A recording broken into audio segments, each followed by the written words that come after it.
Sira yung bushing yan, masyadong maluwag na. Maraming pamamaraan paano ba palitan yan.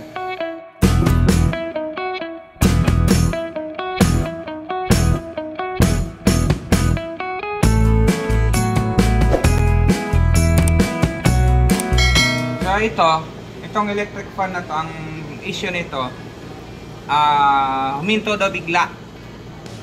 So pagka ganito, tingnan nyo, freewheeling, di ba? Ang lambot. So mapapansin mo, wala talaga siyang sabit. Ano? Pero lapit natin dito. Kung alugin natin, yun o, ang laki ng uwang, di ba? So pagka ganyan na malaki ang uwang, number 1 na problema dyan is bushing. So, paano ba natin malaman na bushing ang tama kahit hindi mo siya alugin?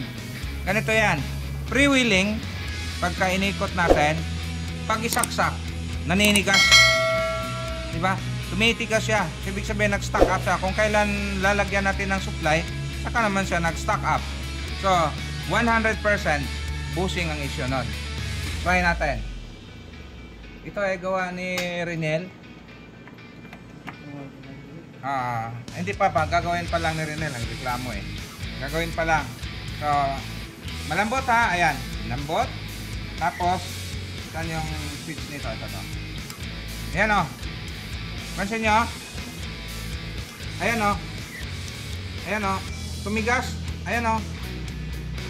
Imbis na ano, antigas. Tapos pagpatayin, lambot. Ayan, lambot niya o. Pagka yun, ayan o. Nanigas o. Ayan o. Galit siya. Pagpilitin, ayan, naikot siya. Pero, ayan, ayan o. Ayan o. So yun yung sakit na maingay o. Ayan o. Masusunog yung motor pag hayaan natin na ganon. So, bushing, papalitan natin. Pag napalitan, ayusin lang yung palit, ayos na yan. Sira yung bushing yan, masyadong maluwag na. Maraming pamamaraan paano ba palitan yan. Una, pwede mong alisin tong crown lock niya para mapalitan mo siya. Kaya lang, napakahirap nito ibalik. So ang pagbalik nito, dapat meron kang tubo na akma dyan. Para pag ibalik mo siya, sabay-sabay siya. Kasi pag isa-isahin mo siya, minsan pag pukpok mo dito sa gilid, luluwa siya. Ako naman, ito naman yung technique ko na hindi ko alam kung ginagawa sa iba. So itong technique na to, pwedeng maayos mo, pwedeng masira to. Ito yung diskarte ko ha. Eh, kanya-kanyang technique tayo eh. Kaya nga technician, di ba? Kanya-kanyang diskarte, kanya-kanyang technique. Ganito yan lang, pag ako nagpalit. Ganyan lang gagawin ko dyan. Ibalagbak ko ng konti. Tapos, susundutin ko rito. Ayan, ayaw. Ito pa.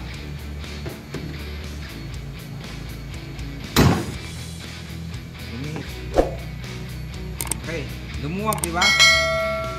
So, maalis na to siya. Nung lumuwag na siya, so, yan, umangat siya, di ba? Ngayon, pag ibalik mo yan, di ko naalisin to. Sabi ko sa'yo, diskarte ko to. Hindi magkasya yan. Hindi magkasya, ang hirap. Kaya ginagawa ko dyan, pwedeng masira, pwedeng hindi. Hahawiin ko ngayon yung isa dyan. So, hawi.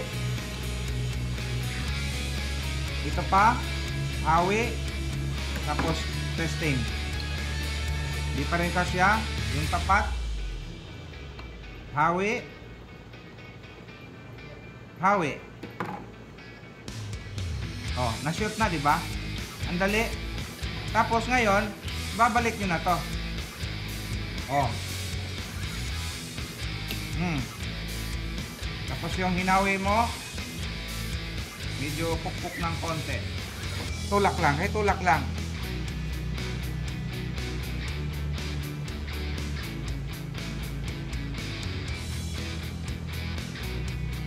Okay, tingnan natin. Dapat yun matigas. Oh, matigas, diba, oh? So, ibig sabihin, yung diskarte ko na to, sa akin, hindi ko alam kung sa inyo. Sa maraming pamaraan paano magpalit ng bushing.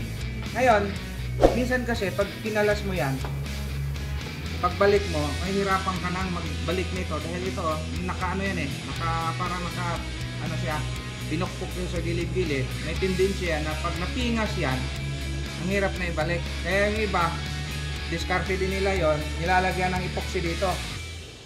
Yung iba naman, binubutasan magkabilang side, tinotornilyo. Yung iba naman, nagpapalit ng bearing. So, kanya-kanyang diskarte. Kaya nga sabi ko sa inyo kanina, technician, maraming technique na pwedeng i-apply. Basta, gumana siya at tumakas. Testing na, ayan. Galing na. So, anong problema? Bushing. Ayan, bushing. Okay na.